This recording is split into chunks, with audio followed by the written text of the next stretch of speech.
Mi nombre es Michael Chávez Rodríguez, soy psicólogo industrial y vamos a conversar sobre un tema que es importante en los tiempos de hoy, las relaciones interpersonales. Vamos a tocar los siguientes puntos a través del índice que ustedes pueden observar aquí. Vamos a darles una introducción respecto al tema de relaciones interpersonales, la definición, elementos que involucran las relaciones interpersonales, los procesos que impactan en las relaciones interpersonales, como son la percepción, los pensamientos y sentimientos, la intencionalidad y la acción, así como las destrezas para las relaciones interpersonales que se dividen en sociales, de comunicación, autoconocimiento y límites. A ver, como preámbulo a ello, vamos a tomar en cuenta de que las relaciones interpersonales constituyen un factor de éxito en cada uno de nuestros objetivos o metas que nos planteemos. Estas, de alguna u otra manera, establecen el vínculo con el cual nos comunicamos con el resto de nuestros semejantes. Así que es vital, es importante esa manera de vincularnos con las demás personas. Muchas veces no tenemos en cuenta cuál es nuestra situación respecto a cómo comunicarnos frente a otras personas. Lo hacemos de manera un poco agresiva, si lo hacemos de una manera muy invasiva, si nos comunicamos de una manera torpe, quizás tosca.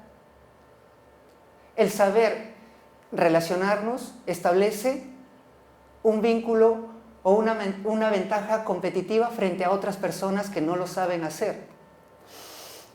El psicólogo Stephen Robbins mencionaba de que el no relacionarse adecuadamente establece la siguiente analogía. Es como si nos mandaran a una guerra y todas las bombas, granadas, las utilizáramos de una sola vez y nos quedáramos sin ninguna arma. O todo lo contrario, tuviéramos las diversas municiones, granadas, bombas, y no tuviéramos la valentía o la audacia para poder utilizarlos. Así que las relaciones interpersonales son vitales en los tiempos de hoy, constituyen un factor de éxito importantísimo. Otros psicólogos como Kurt Lewin mencionaba que su importancia no solamente se enfocaba en un 40-50%, sino que incluso le atribuía un porcentaje mayor, que se situaba más o menos entre el 70 y 80%. Claramente está estudiado y verificado que las relaciones interpersonales constituyen un factor de éxito importante en cada uno de los objetivos o metas que nosotros tengamos. ¿Ok? Las relaciones interpersonales, ¿qué son? ¿Qué definición le podríamos dar? Existen muchas, obviamente, pero más o menos la que nos interesa para hoy es la que se suscribe a que las relaciones interpersonales es esa interacción recíproca entre dos o más personas. Relación que uno establece producto de la psicología nuestra. El ser humano es un ser con necesidades sociales, ¿sí? Tenemos que interactuar con nuestros semejantes. Solamente los autistas, las personas que sufren con ese trastorno o espectro autista, y los ermitaños no tienen esa necesidad de comunicarse con sus semejantes. Todos los demás, que es más o menos el 90% de la población mundial, sí lo necesitan.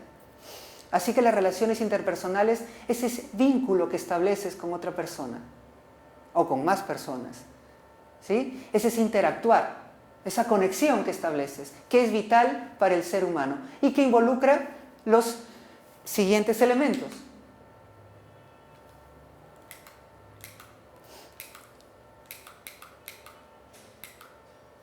Ahí lo podemos observar. Involucra la habilidad para comunicarse efectivamente, que tu mensaje llegue como tú lo deseas, que tu idea establezca lo que tú quieras expresar a otra persona. La solución de conflictos. Acuérdense de que cada ser humano tiene sus propias ideas, sus propias percepciones, ¿ok? Esa frase que escuchamos en una célebre canción, cada cabeza es un mundo, es real. Cada persona tiene su interpretación de cualquier suceso o hecho, ¿sí? Y por lo general, cuando esa interpretación no va acorde con lo que nosotros pensamos o de acuerdo a nuestros valores o principios, surgen los conflictos. Y tener unas adecuadas relaciones interpersonales puede solucionarlos adecuadamente. El otro elemento que le involucra es la expresión auténtica de uno o una, ¿no es cierto? La expresión auténtica de uno, que no es otra cosa que es ser honesto con uno mismo. Lo que pienso, lo digo y actúo de esa manera, sin copiar a nadie, sin alienarse. A eso se refiere. Ok.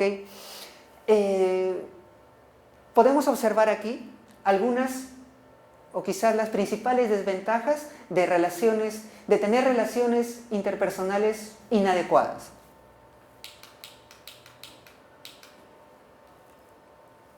Frustración. Una persona que tiene relaciones interpersonales, que actúa de manera torpe con sus semejantes, se siente frustrada. El no poder comunicar adecuadamente una idea hace como consecuencia de que no te tomen en cuenta. Y muchas veces una persona tiene muchos planes, ¿sí? Muchas ideas, y el no saber comunicarlas o comunicarlas torpemente causa mucha frustración en dicha persona. Lo otro de relaciones interpersonales deficientes es tener una actitud negativa, es una consecuencia, claro. ¿Qué es tener una actitud negativa?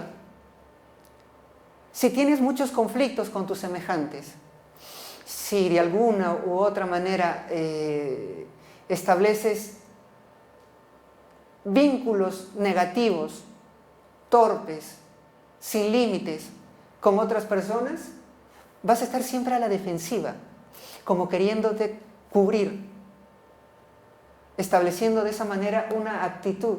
¿Qué es una actitud? Una predisposición a defenderte, a atacar. Y eso definitivamente atenta contra nuestras relaciones con otras personas. Otra consecuencia de una relación interpersonal deficiente es la agresividad. Una persona agresiva, una persona que solamente ataca, una persona que no escucha, una persona que no permite que las ideas de los demás también sean escuchadas, que las consideren inferiores. Otra consecuencia de una relación interpersonal deficiente es la deserción. ¿Qué es lo que hace que tú te lleves mal con otras personas? Es que tú escapes, huyas de aquello donde obviamente no te sientes a gusto. Huir, desertar, escapar. Esa es una consecuencia de una relación interpersonal deficiente. Cuando no nos sentimos a gusto, cuando no nos sentimos bien con las personas a nuestro alrededor, simplemente queremos huir de ellos. Y eso nos aísla. Continuamos. Ustedes ahí tienen lo que es la definición, ¿no? Consiste en la interacción recíproca entre dos o más personas. La definición de las relaciones interpersonales. Simple y objetivo. ¿Sí? Para que lo tengan claramente. Interacción recíproca. Interactuar, vincularte con tus semejantes. A eso es lo que se denomina relaciones interpersonales. Ahora, cómo lo hagas, qué ventajas obtengas de ello, qué desventajas obtengas de ello. Eso lo vamos a explicar más adelante. Vimos los elementos que involucran las relaciones interpersonales, ¿ok?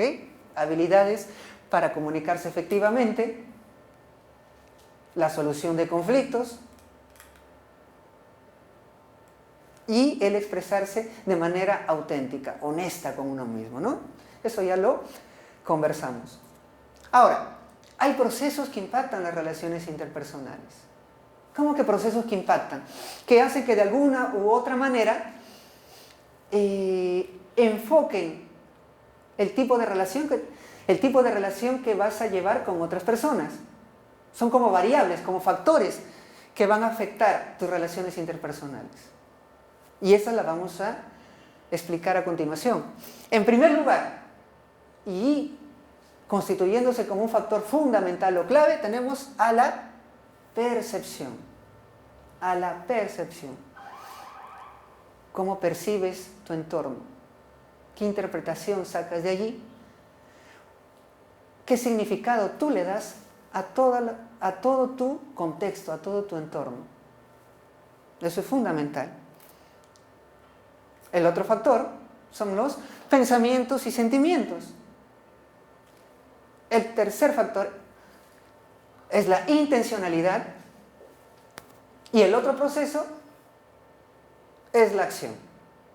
Entonces, estos procesos los vamos a explicar a continuación. Vamos a empezar con lo que es la percepción. ¿Qué es la percepción? Allí ustedes tienen la definición. Proceso mediante el cual los individuos organizan e interpretan sus impresiones sensoriales. ¿Con qué objeto? Con el fin, con el objeto de dar significado a su entorno. Eso es vital. Estamos rodeados de muchos estímulos, ¿sí? Y a través de la percepción lo que hacemos es darle significado, una esencia, un porqué. Eso es lo que hace la percepción. Y es vital este proceso para nuestras relaciones interpersonales. Y acá hay una razón que también tenemos que explicarla. La razón de la importancia de las percepciones es porque la conducta de las personas se fundamenta en la forma como perciben la realidad y no en la realidad misma. Eso tiene que tomarlo muy en cuenta. Es la realidad de cada uno de nosotros y cómo la percibimos, no la realidad misma. El que hoy esté parado yo aquí ante ustedes y de repente, qué sé yo, se cae una de las lámparas que alumbran la sala. Yo lo puedo interpretar como que me quieren hacer daño, como no se dan cuenta de esa falla en el alumbrado, los voy a denunciar, en fin. Eso puede ser una interpretación, mi percepción de este suceso. Pero también puede ser otro. Se cae la lámpara, me muevo para un sitio y no tengo ningún rasguño. Y la percepción que tengo de ello es que en buena hora, gracias a Dios, no me pasó nada malo. Y en vez de renegar, ¿sí? Y en vez de denunciar, me siento contento porque no tengo ninguna herida. ¿Ven esos diferentes tipos de percepciones? ¿Pero por qué? ¿Por qué sucede ello? ¿Por qué sucede ese tipo de interpretaciones, de percepciones? ¿Cada cabeza es un mundo? Sí. ¿Por qué? A continuación lo vamos a explicar. Existe un determinado enfoque, algunos le llaman molde mental, ¿ok? Que viene de una escuela psicológica que se llama cognitivo-conductual, como ustedes pueden observar allí. Lo que quiero que ustedes entiendan es el por qué un mismo hecho o una misma situación puede tener diferentes interpretaciones. Porque un mismo suceso puede tener diferentes percepciones en el ser humano. Recuerden que la percepción es un proceso que impacta en las relaciones interpersonales. ¿Ok? Vamos a poner o establecer el siguiente modelo. A. Acontecimiento.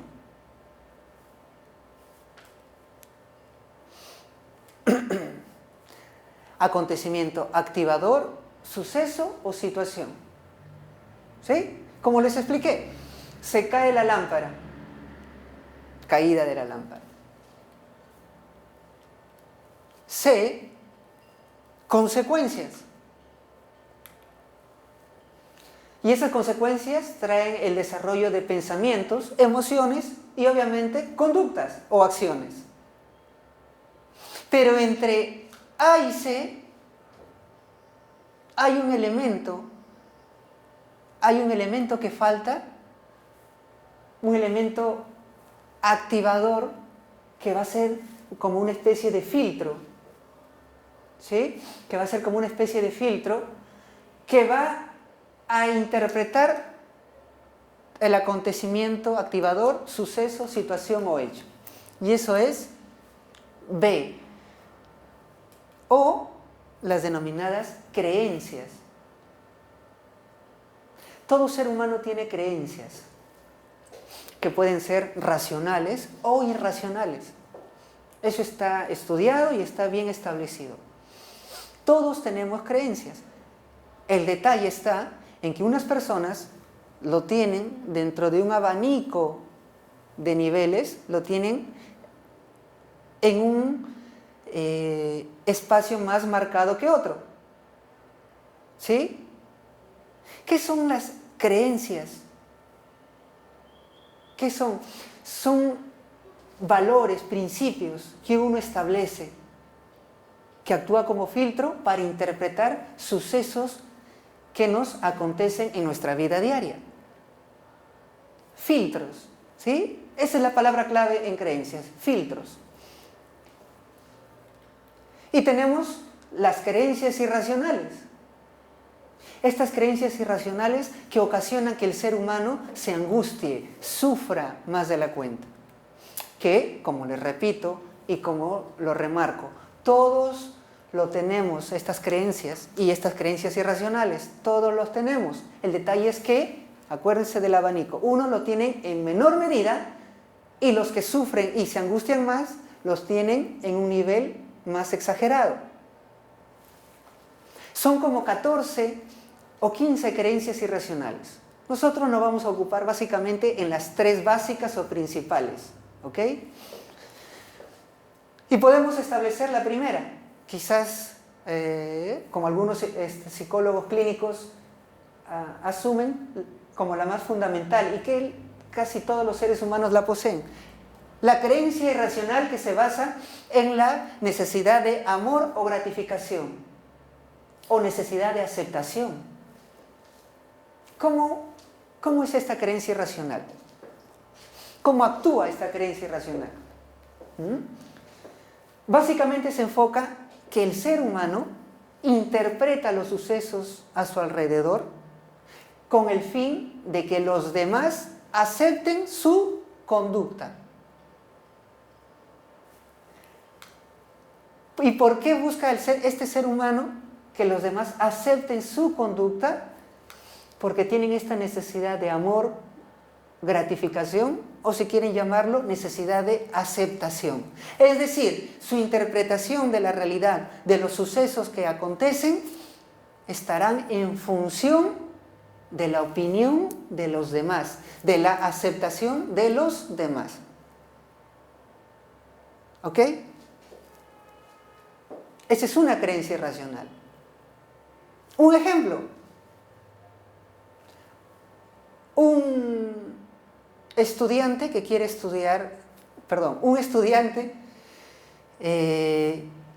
seguir la profesión de arqueología, pero sus padres, ambos son médicos, son doctores. y le dicen, hijo, ¿por qué no estudias medicina? Es la carrera de la familia, ¿por qué no lo sigues? Pero él anhela estudiar arqueología, ¿sí? A él le gusta, él se siente preparado, le interesa, tiene esa vocación de ser arqueólogo. Pero, como tiene esta creencia irracional de una manera marcada, la necesidad de amor o gratificación, ¿de quién en este caso? De sus padres. La necesidad de aceptación, ¿de quién? De sus padres. Él, en vez de seguir la carrera de arqueología, sigue la carrera de medicina, porque sus dos padres son doctores, médicos. ¿Ven cómo funciona la creencia irracional? Así es como funciona esta creencia irracional denominada necesidad de amor o gratificación. ¿Ok? Segunda creencia irracional básica.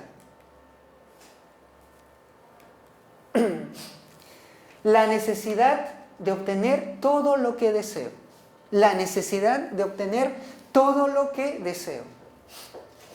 ¿Cómo se sustenta esta creencia irracional?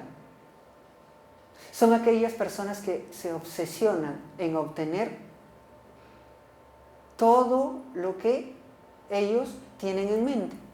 Y si no lo obtienen, sufren, se angustian. Esta creencia irracional es muy peligrosa, ¿sí? De acá surgen las obsesiones, por ejemplo, ¿no? La celotipia o los celos infundados, por ejemplo, en las relaciones de pareja. Es muy peligrosa esta creencia irracional, como, una vez más se lo repito, si lo tienen de manera exagerada, en un nivel muy exagerado. Recuerden que todos nosotros, de alguna u otra manera, tenemos estas creencias irracionales en nuestra interpretación de nuestra realidad. ¿Ok? La necesidad de obtener todo lo que deseo. Absolutamente. ¿Sí? Y esos ejemplos los tenemos muy claros, ¿no? Si mi pareja termina conmigo, yo me obsesiono con él o con ella, y por más que él o ella me digan que ya no se interesa por mí, yo voy a estar constantemente tras de él o tras de ella. ¿Sí? No puedo concebir de que, en este caso, mi expareja ya no esté conmigo. Así es como funciona la necesidad de obtener todo lo que deseo. Deseo el último carro, el último modelo. No te contentas con el carro que tienes actualmente. Lo deseas, lo anhelas. Y si no lo obtienes, sufres o te angustias. Deseo el último celular, el último smartphone. Y si no lo obtienes, sufres. Deseo el puesto, ese puesto de mi compañero de trabajo. Y si no lo tengo, voy a hacer todo lo posible para obtenerlo. El fin justifica los medios. Y no voy a cansar, voy a dar todo de mí para obtenerlo. Y si no lo tengo, sufro o me angustio. Así es como funciona esta creencia irracional. Ojo, que de alguna u otra manera todos lo tenemos, como se los vuelvo a repetir. Si no, el detalle está que unas personas lo tienen de manera más exagerada. La otra creencia irracional básica es la que se denomina la necesidad de ser útil y o competente. La necesidad de ser útil y o competente. ¿Cómo se establece esta necesidad? Son aquellas personas que son muy competitivas, tanto con el resto de personas como consigo mismas. Tienen esa necesidad de que los demás le reconozcan que es útil y perfecto en una determinada área, en una determinada especialidad. ¿Ok? Tienen esa necesidad. Les importa bastante establecer que los demás lo reconozcan a él o a ella como competente. Son aquellas personas perfeccionistas, ¿no? ¿El perfeccionismo será una virtud o un defecto? Hago esa pregunta. Depende del contexto y de cómo tú utilices ese perfeccionismo. ¿Ok? Pero aquellas personas perfeccionistas que, por ejemplo, en vez de se sacan un 18 y para el común de las personas una nota de 18 está bien, es una nota probatoria y con méritos, ellos quieren el 20. Y si no obtienen ese 20, que es excelencia, se angustian y sufren más de la cuenta. Así es como funciona. Si no pertenecen a tal club que les da cierto prestigio, a tal grupo de gente que les da cierto estatus, sufren y se angustian también. ¿Ok? Así es como funciona esta creencia irracional denominada necesidad de ser útil y o competente. Pasemos entonces a otras creencias irracionales que según el psicólogo Aaron Beck ya no las denominó creencias irracionales, sino las denominó supuestos personales o pensamientos distorsionados. Supuestos personales o pensamientos distorsionados. Así es como lo denominó el psicólogo Aaron Beck. Acuérdense que toda esta explicación que estoy dando, por favor, tómenlo o remárquenlo, es en el contexto de las percepciones y el por qué las personas tenemos diferentes percepciones o interpretaciones respecto a un mismo hecho o situación. Y estamos hablando que a través de las creencias irracionales y ahora a través de los supuestos personales o pensamientos distorsionados es el por qué tenemos diferentes percepciones respecto a un mismo hecho. Y según el psicólogo Aaron Beck, un supuesto personal o un pensamiento distorsionado que tiene el ser humano es el que se denomina polarización. Polarización. ¿Sí? ¿Cómo actúa esta polarización? Acuérdense que todas estas creencias irracionales o supuestos personales actúan como un filtro, ¿sí? Como una coladera que va a filtrar y va a permitir interpretar un determinado suceso o hecho. ¿Cómo actúa la polarización? No sé si ustedes en su cotidiano vivir se han encontrado personas que dicen o mencionan la siguiente frase: yo soy blanco o negro, yo soy útil o inútil. Así actúa la polarización. Para aquellas personas que tienen este pensamiento distorsionado o supuesto personal, no hay escalas medias, no hay matices. Y eso es un craso error. La vida no es blanco o negro, sino son matices, es decir, grises, ¿sí? En el intermedio. No hay nadie absolutamente bueno ni absolutamente malo. Pero las personas que actúan con esta polarización son personas absolutistas, ¿sí? Bueno o malo, útil o inútil, ¿estás conmigo o estás contra mí? Así es como actúa esta polarización. ¿Estás conmigo o estás contra mí? En nuestras relaciones interpersonales tenemos varias amistades que de repente han dejado de ser nuestros amigos. ¿Por qué? Simplemente por una idea, simplemente por un hecho o una situación en que ellos no estén de acuerdo. ¿Ok? Esas personas que hacen ello actúan bajo este supuesto personal, el de la polarización. Ok, otro pensamiento distorsionado es el que se denomina filtraje. El filtraje actúa como una visión de túnel, ¿sí? Una visión de túnel. Y todo lo va a filtrar de una manera negativa, en exceso, o buena, en exceso también. ¿Sí? Filtraje, visión de túnel. De acuerdo a mis intereses o motivaciones, a mis percepciones, yo voy a utilizar el filtraje para interpretar algo de manera muy mala o filtrar algo de manera muy buena. ¿Ok? Ejemplo, se van una pareja a un matrimonio y la ceremonia es muy hermosa, muy romántica, luego van a la fiesta, a la recepción. La recepción también es muy amena, todo ocurre muy bien, pero les demoraron quizás en darle los cubiertos para que puedan cenar.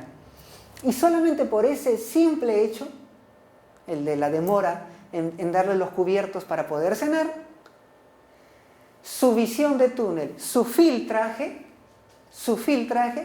hacen que su interpretación de todo el matrimonio al que fueron invitados, lo interpreten, lo perceptúen como negativo, como malo. ¿Ok? Así es como actúa el filtraje, este supuesto personal o pensamiento distorsionado denominado filtraje. Continuamos entonces. Generalización. Generalización. ¿Cómo actúa este supuesto personal? El de la generalización. Si bien es cierto, es muy parecido al filtraje, que tiene una visión de túnel, ¿no es cierto? Ya sea exagerada para bien o para mal. A través de la generalización sacamos conclusiones rápidas, ¿sí? Sobre la conducta de una persona, sobre un determinado suceso y también sobre un determinado hecho. Generalizamos muy rápidamente la conducta de una persona. Puede haber llegado tarde una sola vez o un par de veces al trabajo y ya lo catalogamos o lo etiquetamos como irresponsable, sin averiguar que de repente tuvo razones de peso para que esta persona llegue tarde a su trabajo. ¿Ok? Generalización. Por un suceso o por dos sacamos una conclusión general. ¿Sí? Sacamos una conclusión general para ponerle un título, etiquetar a las personas, a los sucesos o a los hechos. ¿Ok? Continuamos entonces. Otro supuesto personal o pensamiento distorsionado es la maximización. Maximización. Que es se parece también a la generalización, pero la maximización es el pensamiento catastrófico que tienen los seres humanos. Por ejemplo, me duele la cabeza, dicen algunas personas, y lo interpretan o lo perciben como: tengo un tumor en el cerebro. Me duele el estómago, sufro un poco de ciertos cólicos en el estómago, de repente tengo cáncer al estómago. Así es como lo maximizan.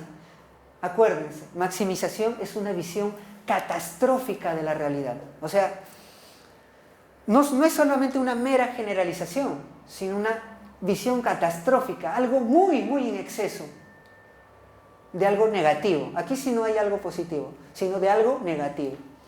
Las personas hipocondríacas, por ejemplo, tienen esta maximización. Aquellas personas que leen en todos los diarios que va a haber un terremoto, y se preocupan en demasía, cada sonido medio extraño que parezca un temblor los angustia, ¿no es cierto? Tienen 2 o 3 maletas preparadas con víveres, con alimentos, en fin. Es una persona que, si bien es cierto, se prepara para un evento, un terremoto, que no se sabe cuándo va a ocurrir, pero que vive angustiado, que vive con muchos mecanismos de defensa por un evento que no sabe cuándo va a ocurrir. Eso es la maximización, visión catastrófica de la realidad. ¿Ok? Continuamos entonces. El siguiente supuesto personal, el siguiente pensamiento distorsionado es el de que se denomina el deberías. El deberías. El yo debo. Yo debo ser un buen padre. Yo debo ser un buen alumno. Yo debo ser un buen profesor. Yo debo ser un excelente trabajador. En vez de utilizar, yo prefiero. No sé si notan la diferencia entre el yo debo ante el yo prefiero. Hay una notable diferencia. Hay una notable diferencia. ¿Por qué? Porque el yo debo no te da alternativas. Yo debo ser excelente, yo debo ser bueno en esto otro, en esto. Y si no logro ser bueno, excelente en esto y en esto, sufro y me angustio. Y tengo una visión mala de mí mismo si no lo hago. Eso es actuar con el yo debo, yo debo. Pero unas personas que no tienen este pensamiento distorsionado o este supuesto personal denominado deberías, en vez de actuar con el yo debo, ellos actúan con el yo prefiero. ¿Cómo es que, cuál es también la diferencia con el yo debo y el yo prefiero? Que en el yo prefiero tú eliges, ¿ok? Tú eliges, tú tienes alternativas. Tú tienes alternativas para poder establecer qué es lo que deseas y qué es lo que no. En cambio, en el yo debo, es como si a ti mismo te obligas a algo. Y una persona que vive así, tiene una interpretación, una percepción de su realidad muy, muy angustiante, muy absoluta. Y hace que tus relaciones interpersonales flaqueen, no se establezcan adecuadamente, vivas muy a la defensiva, de manera muy agresiva. Supuestos personales o pensamientos distorsionados. ¿Ven? Así es como actúa la percepción. A través de estos pensamientos distorsionados, a través de estas creencias irracionales. Continuamos entonces. Factores que afectan la percepción, de acuerdo al perceptor. ¿Quién es el perceptor? Uno mismo, quien va a interpretar o percibir un suceso o un hecho. De acuerdo al perceptor podemos establecer los motivos. Si uno tiene motivaciones en lo que va a percibir, ciertas motivaciones, llámese motivaciones o causas, ¿no?, que te hacen de que la interpretación ya no sea objetiva, sino muy, muy, muy subjetiva de la realidad, ¿no?, hace de que tu percepción obviamente se distorsione mucho, se distorsione en demasía. Motivaciones, tienes causas, ¿no?, que te obligan o hacen de que tu percepción cambie ante un compañero, ante un jefe, ante una persona que recién conoces. Eso hace o influye en el perceptor, las motivaciones o los motivos. ¿Ok? El otro, intereses. Cuando tienes intereses, un interés en ese algo que vas a percibir o interpretar, tienes un interés, vas a obtener algo, vas a obtener una ganancia o vas a obtener una pérdida si es que tu interpretación no se ajusta a esos intereses. ¿Hace que tu percepción cambie? Por supuesto.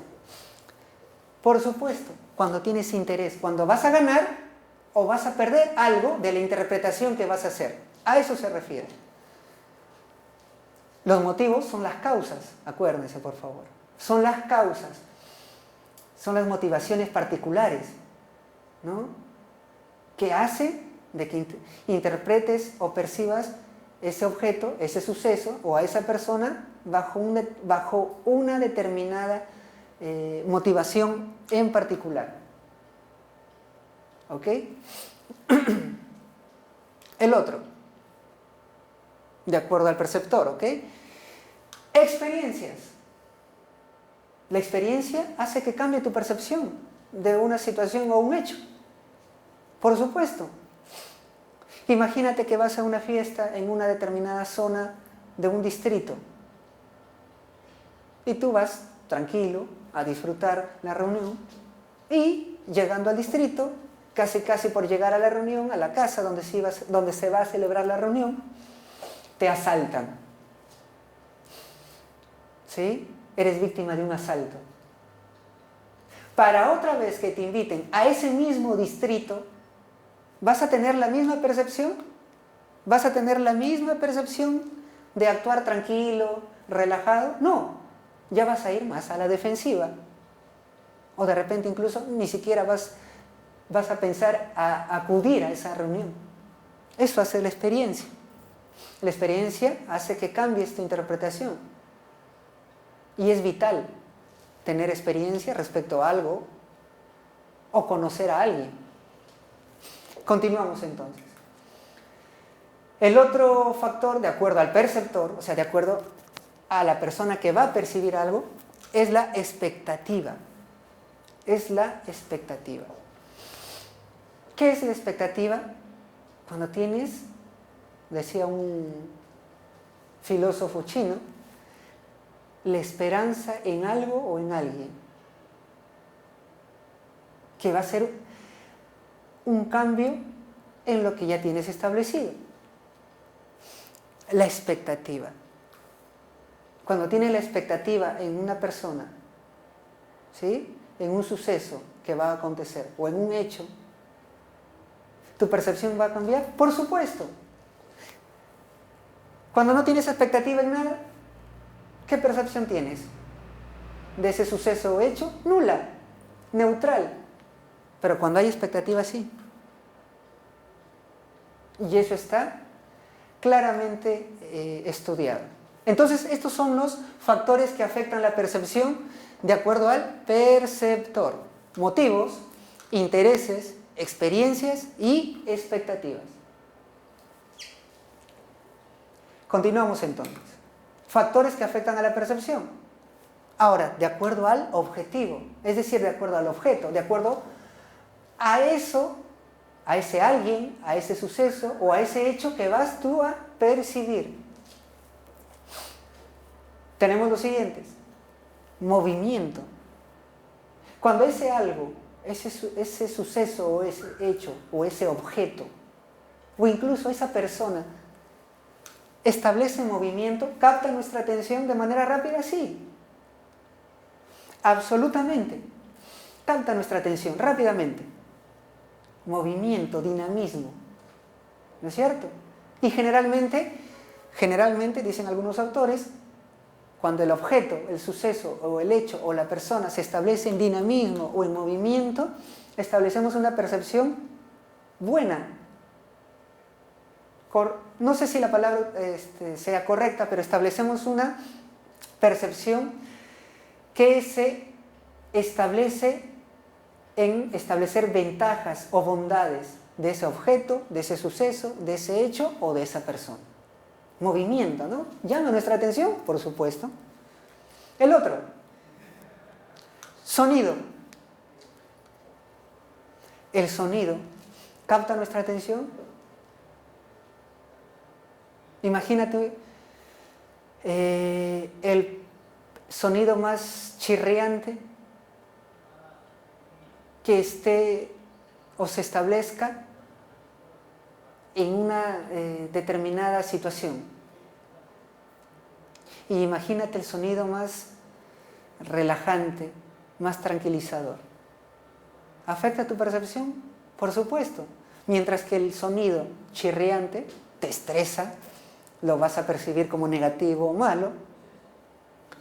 El sonido más relajante, más tranquilizador, que pueden ser varios, pueden ser varios, ¿no? Desde oír el mar, por ejemplo, las olas, ¿no? Relaja a muchos individuos. Oír una música clásica, Mozart, por ejemplo, ¿no? ¿Hace que cambie nuestra percepción? Por supuesto. El timbre de voz de una persona,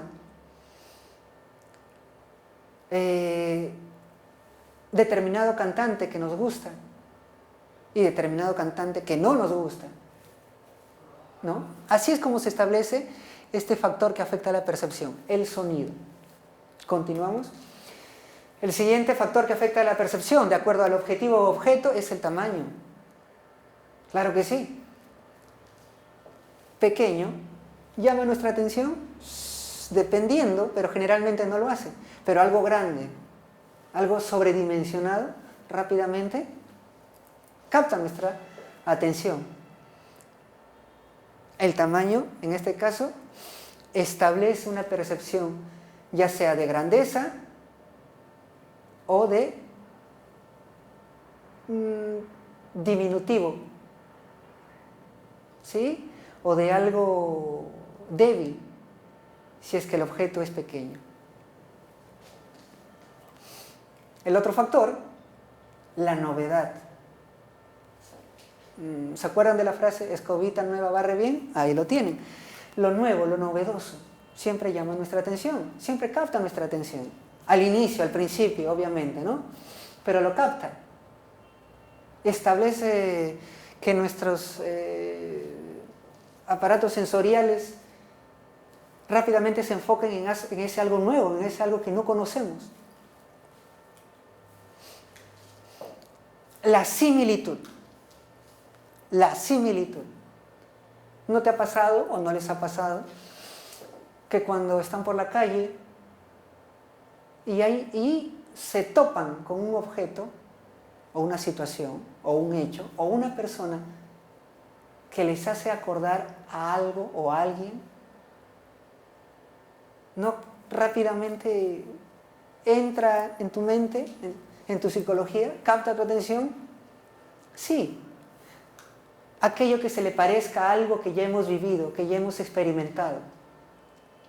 Capta nuestra percepción y obviamente la captará o la percibirá, para bien o para mal, si esa similitud o ese parecido tuvo una experiencia buena o mala en nosotros. Si ese parecido tuvo como consecuencia una experiencia negativa, va a causarnos angustia.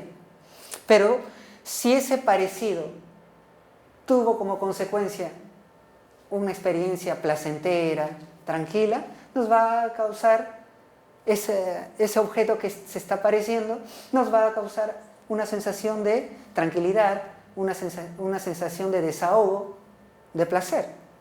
La similitud, cuando un objeto se parece a algo o a alguien, ¿no? Capta nuestra atención rápidamente. El otro factor es la proximidad. El otro factor es la proximidad.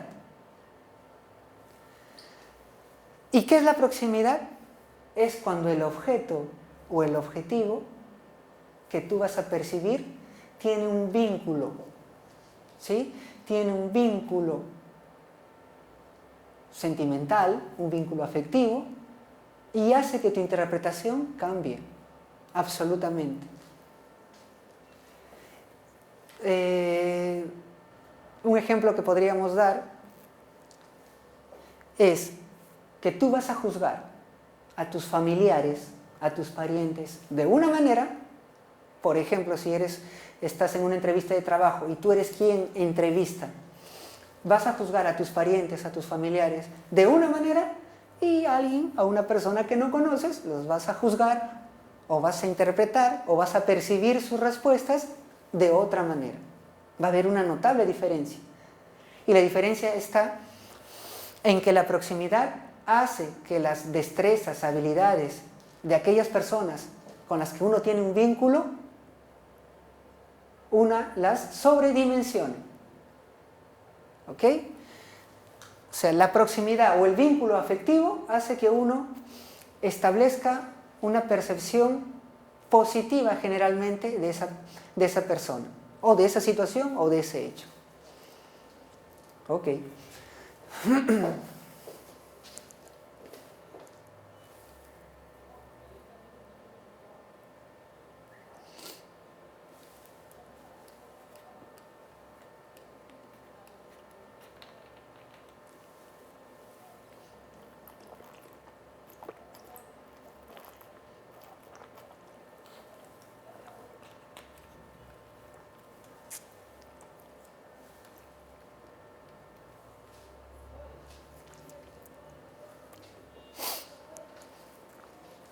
Continuamos entonces.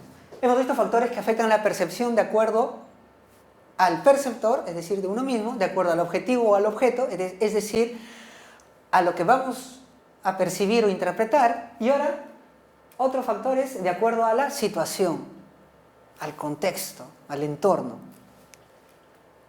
Imagínense una situación, un contexto o un entorno donde el tiempo juega a favor o en contra tuya.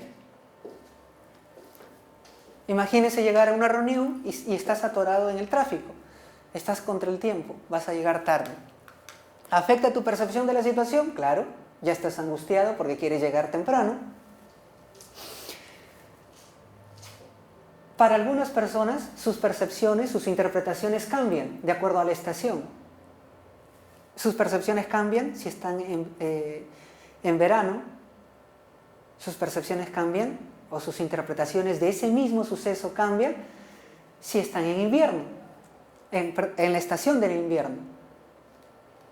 Generalmente en el verano uno se siente más alegre, uno lo cataloga, lo interpreta como una estación que da alegría, ¿no es cierto? Que uno se relaja más y nuestras interpretaciones, nuestras percepciones de la realidad se hacen más positivas. En cambio, en el invierno, días nublados, con lluvia, hacen que nuestras percepciones de ese mismo suceso o hecho cambien y generalmente se trasladen para un lado negativo. ¿El tiempo entonces actúa? Por supuesto, claro que sí.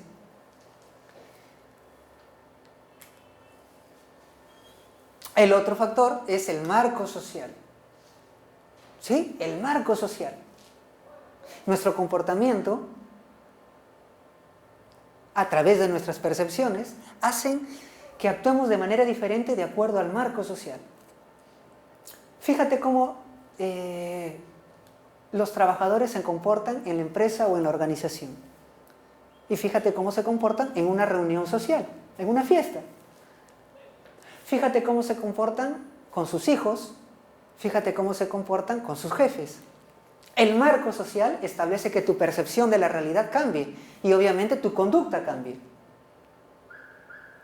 ¿Ok? Esos son los factores entonces que afectan a la percepción. En este caso, de acuerdo a la situación, es decir, al contexto o al entorno. Continuamos entonces. Miren, estamos explicando lo que es la percepción como un proceso que afecta nuestras relaciones interpersonales. ¿Sí? Hemos visto que existen las creencias irracionales que afectan nuestra percepción. Hemos visto y explicado que existen los pensamientos distorsionados que afectan nuestra percepción. Hemos visto factores que afectan la percepción de acuerdo al perceptor, es decir, a uno mismo, de acuerdo al objetivo o al objeto, es decir, a lo que vamos a percibir, y de acuerdo a la situación o al entorno o al contexto. Ahora, de acuerdo a lo que hemos explicado, se van a establecer enfoques incorrectos que ocasionan distorsión en las percepciones de la persona y que son nocivos, peligrosos para nuestras relaciones interpersonales.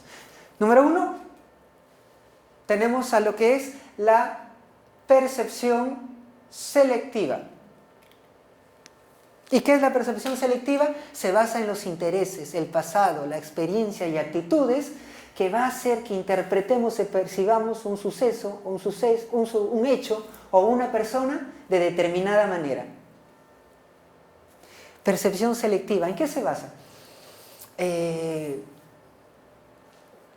Según Burrus Frederick Skinner, nosotros estamos rodeados de demasiados estímulos, muchos estímulos. ¿Y qué estímulos van a captar nuestra atención?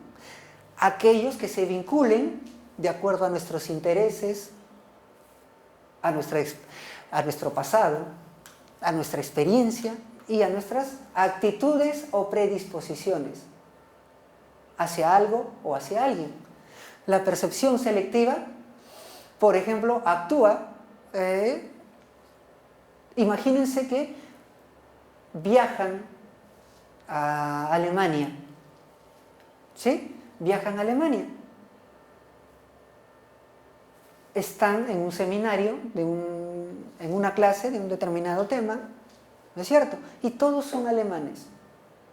Todos son alemanes. Y nosotros más o menos establecemos la apariencia de una persona, de un alemán, ¿no es cierto? Tez blanca, altos, corpulentos, en fin. Y de pronto entra una persona de origen japonés. ¿Va a captar nuestra atención? De acuerdo a nuestra percepción selectiva, para algunas personas sí lo va a hacer, ¿no? Que entre un japonés allí, al aula donde hay puros alemanes, capta nuestra atención, ¿no? De acuerdo a nuestros intereses, experiencias y actitudes. Pero, si somos unas personas que viajamos constantemente, interactuamos con personas de diversas nacionalidades, que estés rodeado de puros alemanes y de pronto entre una persona de nacionalidad japonesa, no va a ocasionar ninguna percepción en ti. ¿Ven la diferencia? Intereses, pasado, experiencia y actitudes. De un montón de estímulos que nos rodean, va a captar nuestra atención y vamos a percibir ese suceso o hecho, esa persona, de una determinada manera.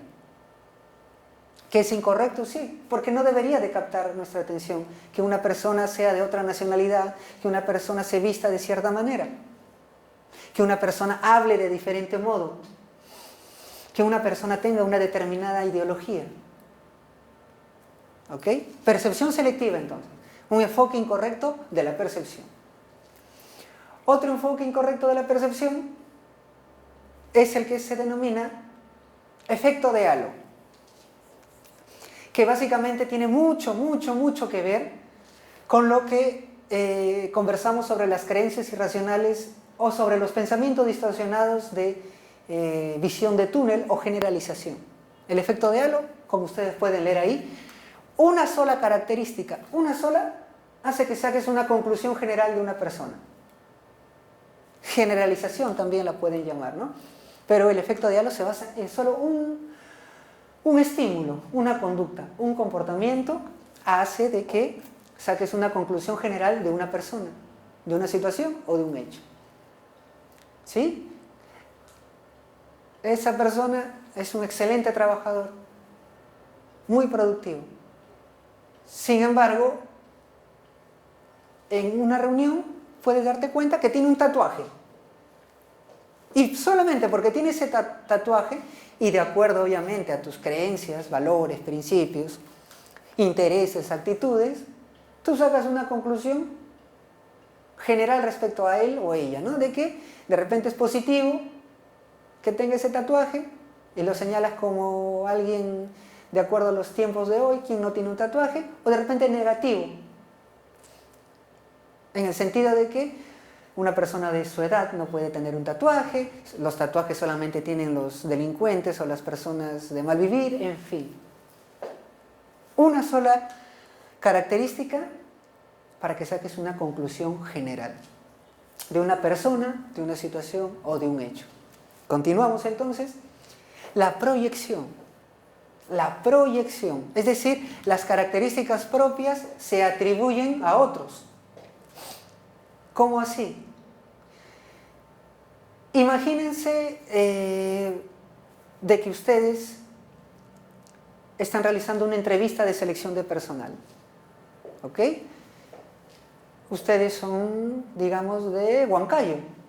Son oriundos de Huancayo, ¿no? Y a la entrevista de selección de personal vienen muchos compatriotas de diferentes partes del país.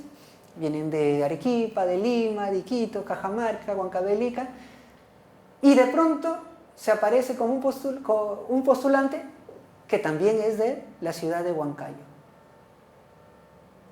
Ahí es donde ocurre el efecto de la proyección.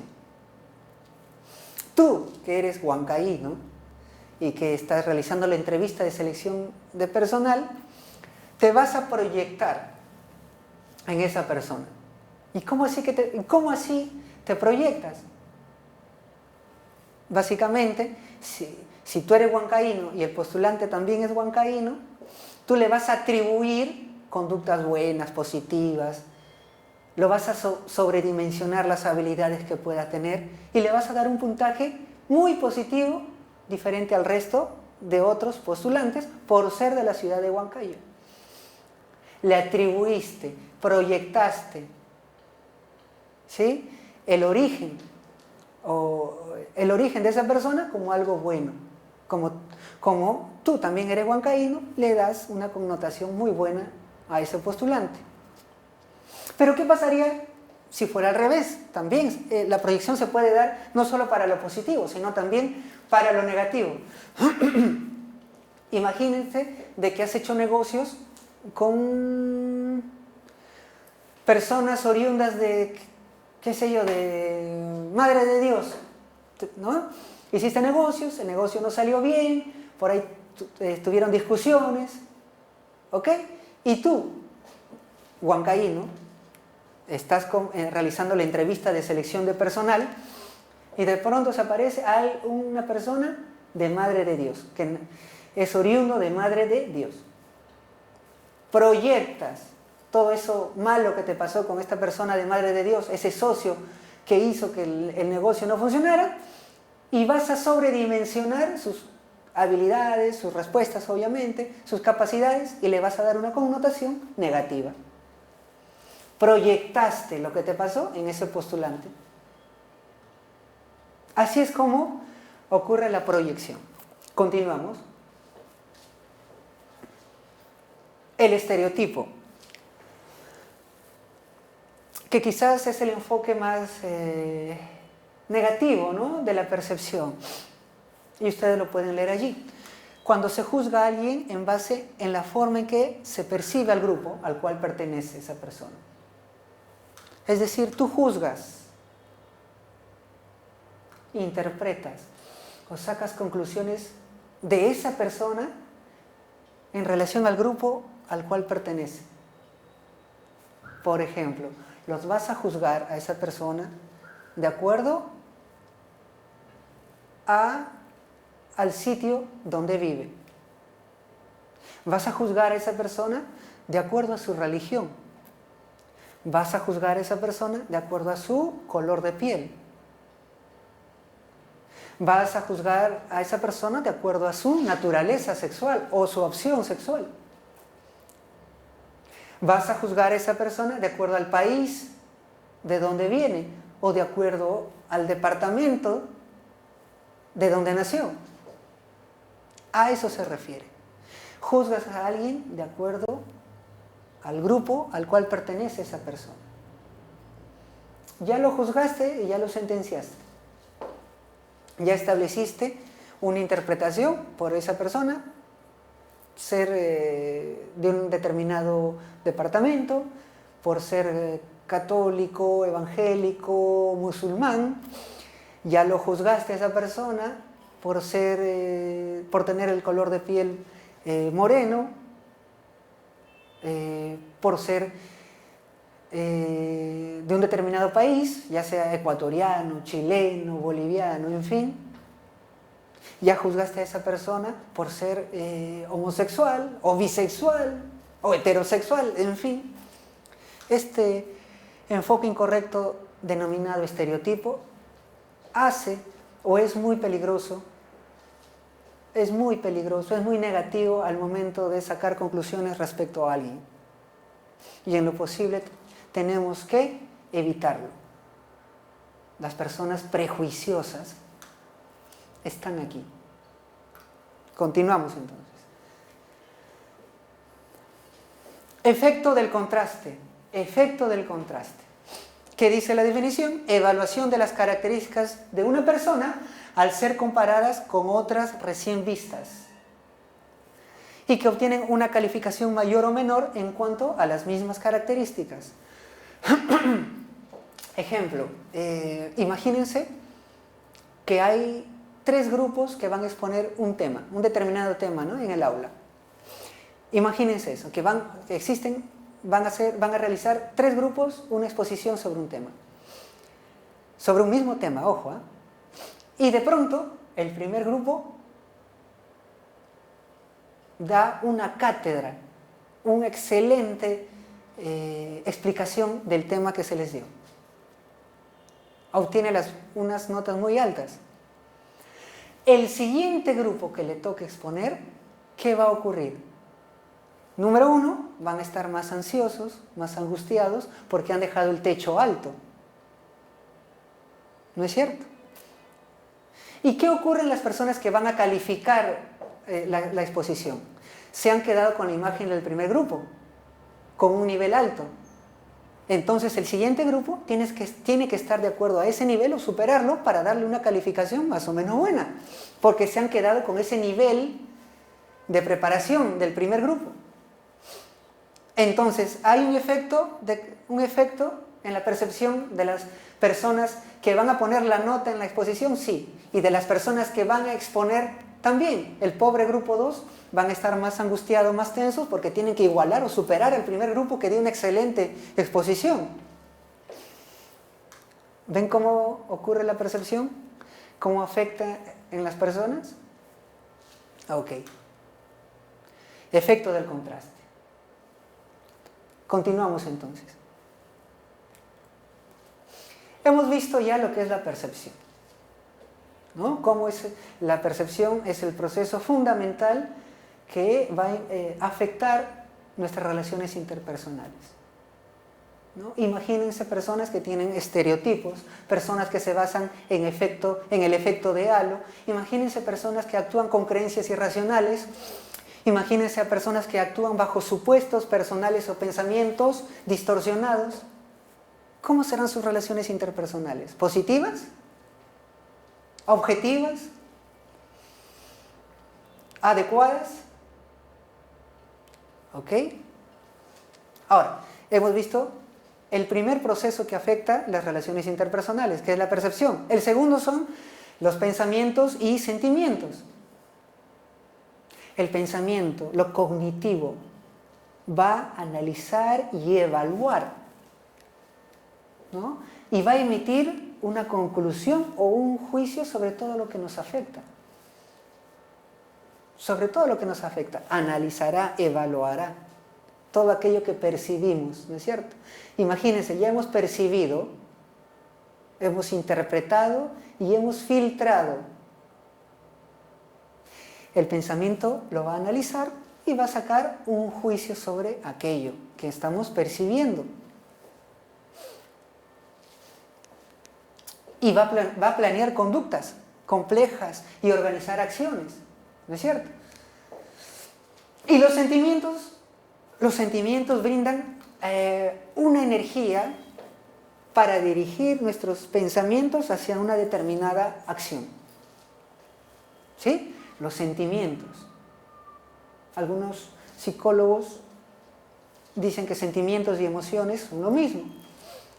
Otros establecen ciertas diferencias, ¿no es cierto? Asumen de que los sentimientos son más duraderos y las emociones son más ligeras, se tienden a perder más rápido en el tiempo. Pero los sentimientos, ¿qué establecen? Brinda la energía para dirigir nuestro pensamiento hacia una determinada acción. La energía, ¿no? La intensidad, lo enfoca hacia algo o alguien, para dirigir esos sentimientos o esas emociones de odio, de amor, de tranquilidad, de angustia, de felicidad, ¿no? Lo guían hacia una determinada acción. Los sentimientos son una energía que guían los pensamientos hacia una determinada acción. El otro proceso es el de la intencionalidad. El de la intencionalidad. Por las intenciones, los seres humanos nos dirigimos hacia una meta, hacia un objetivo.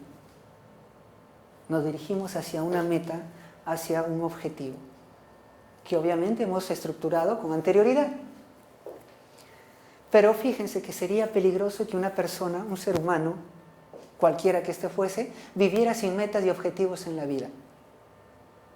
¿Sería peligroso? Claro que sí. No tendríamos un norte, ¿no es cierto? No tendríamos una intención. No tendríamos una intención.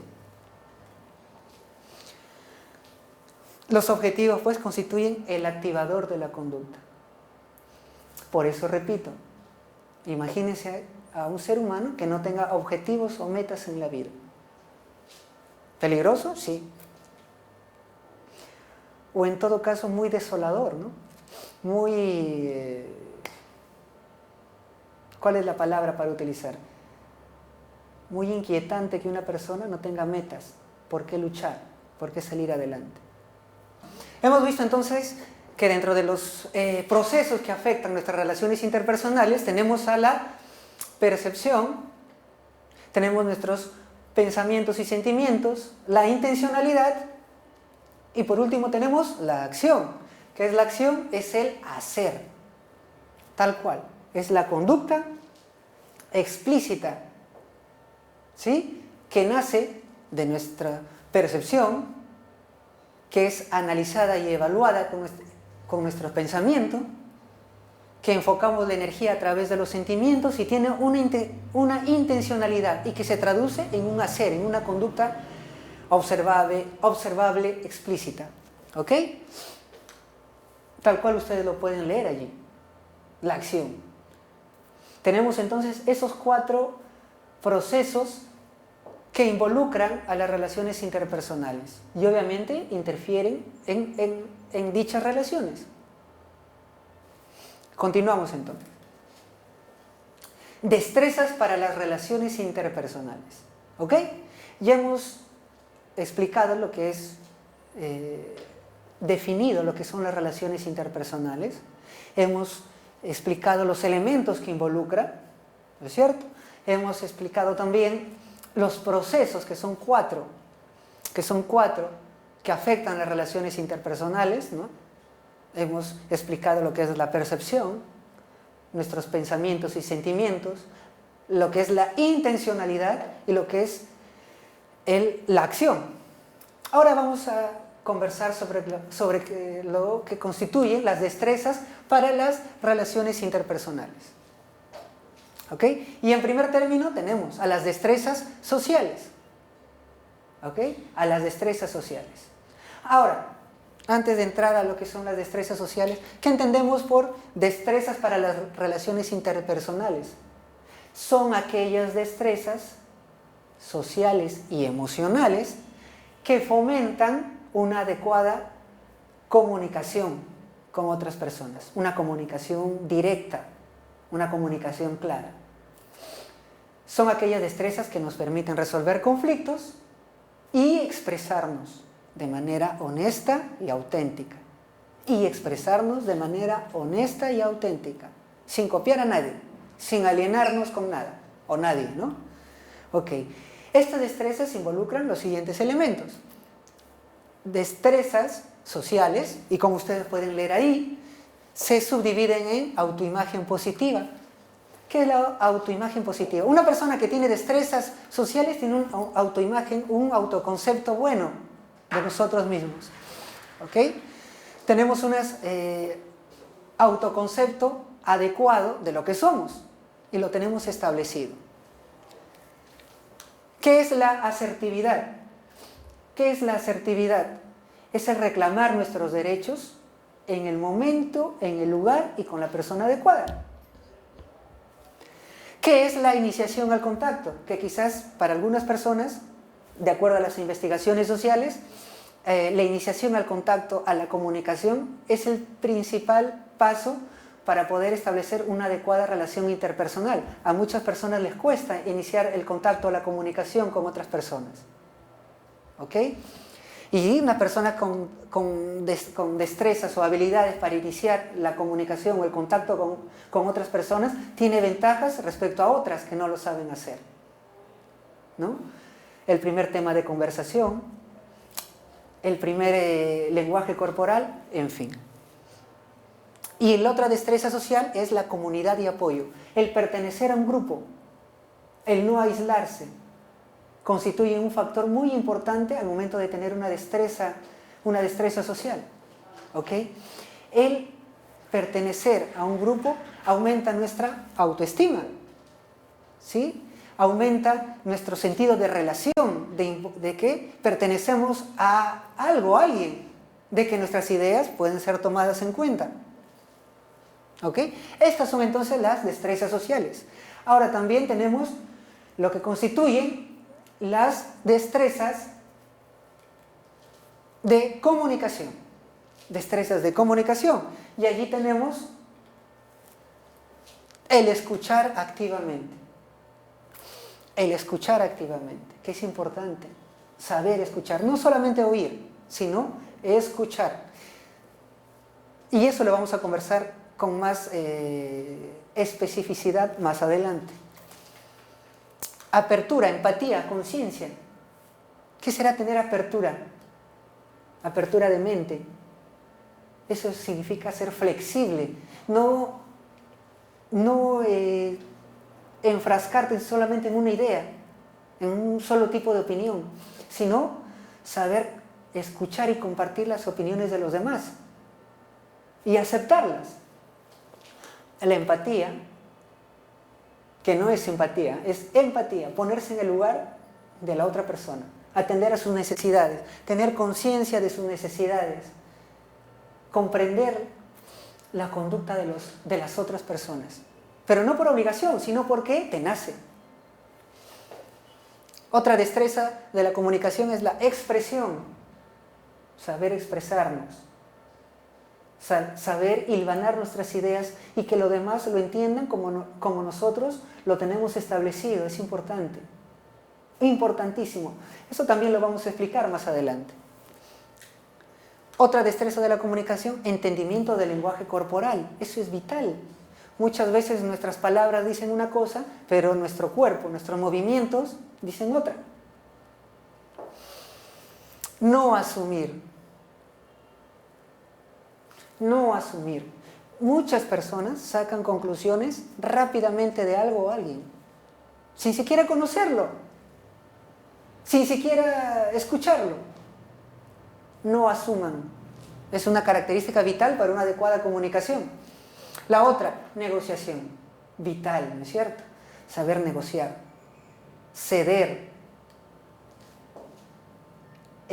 colaborar para encontrar un punto en común.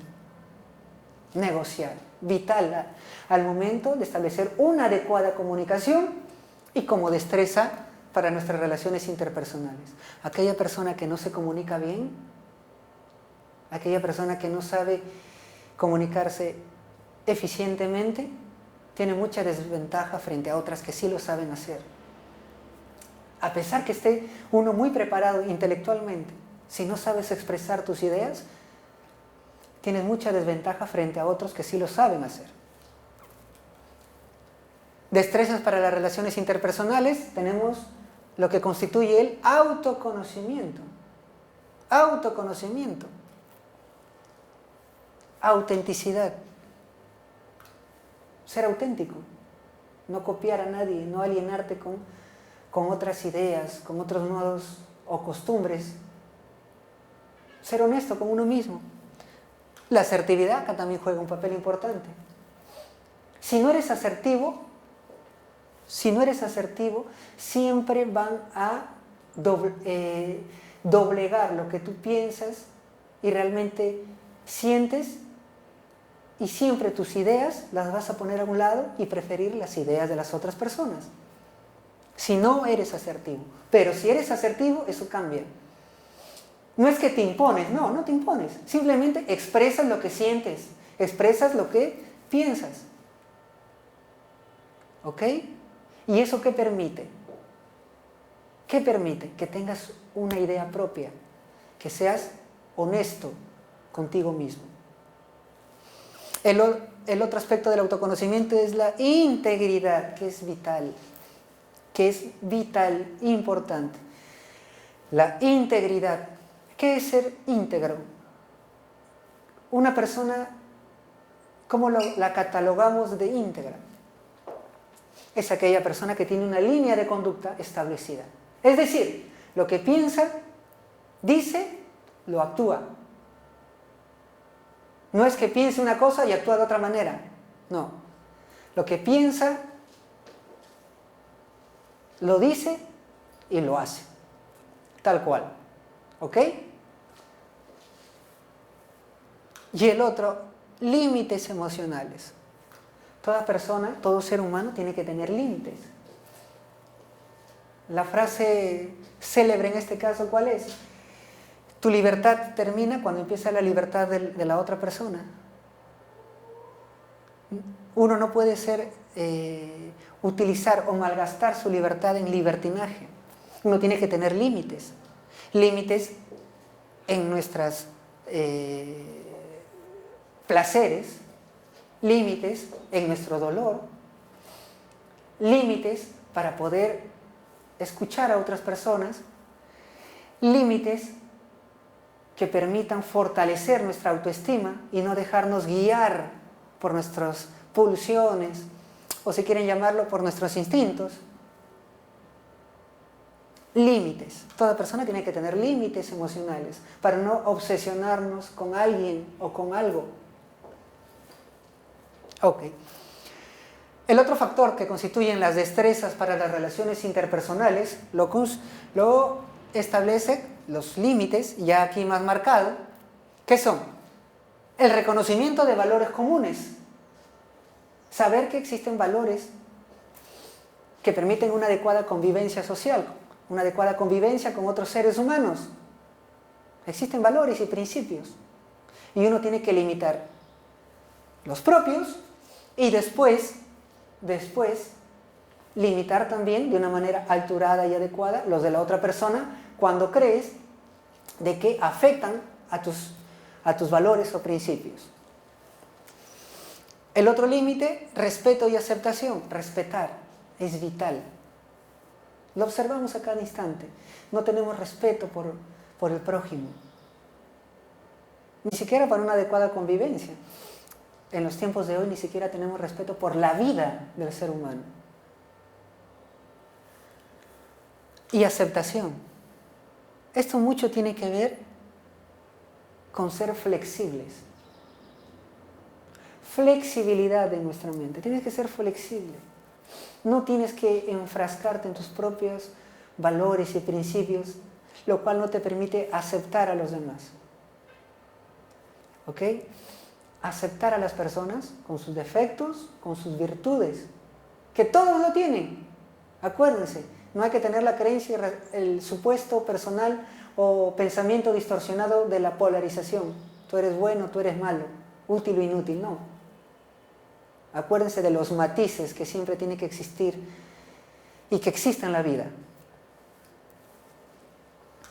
El desarrollo del carácter. Los límites, desarrollar esta destreza, te permite desarrollar tu carácter, permite controlar tu temperamento, permite, sí, establecer un desarrollo del carácter, te permite tener una personalidad auténtica, honesta. Te permite establecer, controlar cada una de estas situaciones estresantes que nos toca vivir en la vida diaria, ¿no es cierto? Desarrollar el carácter. Si no lo hacemos, somos muy vulnerables a nuestro entorno, a nuestro contexto. Somos muy vulnerables a la crítica de otra persona. Si somos muy vulnerables a la crítica de otra persona, nos derrumbamos rápidamente o, en todo caso, nos enfrentamos agresivamente cuando no corresponde. ¿No? Porque asumes, ¿no? Esta persona me critica porque me tiene envidia. ¿Sí? Porque quiere lo que yo tengo. ¿Ok? Sentido de identidad. Sentido de identidad. Te identificas con algo, con alguien. Con un principio, con un valor, con una ideología, si fuera el caso. Pero es vital, es fundamental que tomes en cuenta tus límites también. Acuérdense, la libertad de uno termina cuando empieza la libertad de la otra persona. Y tus ideas, tus valores, tus principios se pueden desconfigurar o juegan en contra tuya cuando lo quieres imponer a la fuerza. ¿ok? Y el otro límite es el perdón. Es vital saber perdonar. Aquellas personas que saben perdonar demuestran una cualidad muy importante de equilibrio emocional. Saber perdonar. Con esto no les quiero decir que todos abusen de nosotros y hagamos el papel de tontos. No. Saber perdonar significa establecer un vínculo o romper un vínculo con aquellas cosas que nos hacen daño. Significa no vivir del pasado. Porque muchas personas sufren por situaciones, hechos concretos, por personas que les hicieron daño y no pueden romper o olvidar aquello. Y es muy angustiante y muy frustrante para aquellas personas que no lo pueden hacer. Está bien, uno perdona, está bien, uno no olvida. Pero la situación a tomar en cuenta aquí es cuánto esa misma persona, ese mismo suceso o ese mismo hecho, que puede ya haber ocurrido hace bastante tiempo, en la actualidad te hace sufrir. Eso significa que no utilizas el sentido del perdón en tu vida y te hace sufrir. En cambio, aquellas personas que saben perdonar, que lo han dejado ese sufrimiento o ese dolor que le provocó aquella persona, aquella situación o hecho en el pasado, ok, lo pueden tener presente en su mente, pero ya no les ocasiona dolor ni tristeza. Esa es la gran diferencia. Esa es la gran diferencia en aquellas personas que han perdonado y en aquellas que no lo han hecho. No podemos vivir del pasado, es muy frustrante y es muy doloroso. Hemos visto entonces las destrezas para las relaciones interpersonales, ¿no? Que la hemos dividido en sociales, de comunicación, autoconocimiento y límites. Hemos explicado cada uno de los subtipos que existen para cada uno de estos factores. Ahora, como trabajo, van a tener que identificar comportamientos tuyos y de tus compañeros que consideras que no contribuyen a tener adecuadas relaciones interpersonales en el trabajo. Y número 2, identifica posibles creencias irracionales que usted puede poseer. ¿Sí? Ese es el trabajo para ustedes.